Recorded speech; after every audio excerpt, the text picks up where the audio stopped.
Domaine d'application des capteurs. Alors, je l'ai évoqué tout à l'heure, ça, c'est le schéma de contrôle d'une chaîne de production. Vous avez ici un système à surveiller, par exemple une cuve dans laquelle il se passe des choses, l'industriel fabrique du chocolat, voilà, donc fabrique son chocolat ici. Il faut que le chocolat il soit juste à la bonne température, donc vous avez un capteur. Alors ça, c'est pas la cuve, hein. Et vous avez votre cuve ici. Donc cette cuve-là est représentée par le cadre qui est là.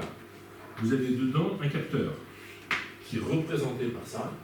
Puis vous avez un centre de décision qui est ailleurs. Ça va être un ordinateur qui décide en fonction de la température qu'est-ce qu'il va falloir faire. Et puis vous avez ici un actionneur, par exemple. Ça peut être une pompe, ça peut être une vanne qui va diminuer le chauffage, qui va augmenter, etc. Et ce système-là est ce qu'on appelle asservi, c'est-à-dire il est auto-contrôlé par un capteur, un centre de décision et un actionneur.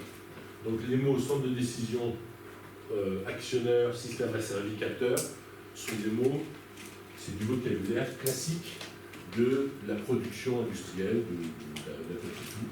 Et ça évite d'écrire à chaque fois capteur de température ou capteur de lumière ou capteur de ou capteur de là, et puis là ça évite de mettre chocolat ou vanille ou machin.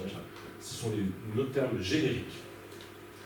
Donc en fonction du comportement du système à surveiller, le capteur informe le centre de décision qui décide d'ouvrir ou fermer des vannes pour réguler le système à surveiller.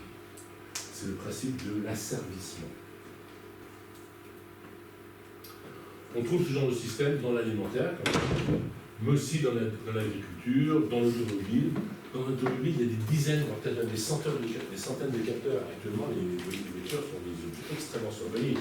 Par exemple, la pression des pneus dans les voitures, c'est obligatoire.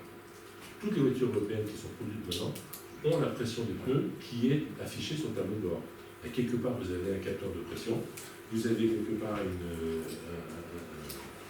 transducteur qui va vous donner l'information et qui va afficher sur le tableau de bord la pneu arrière gauche est défaillant ou pas.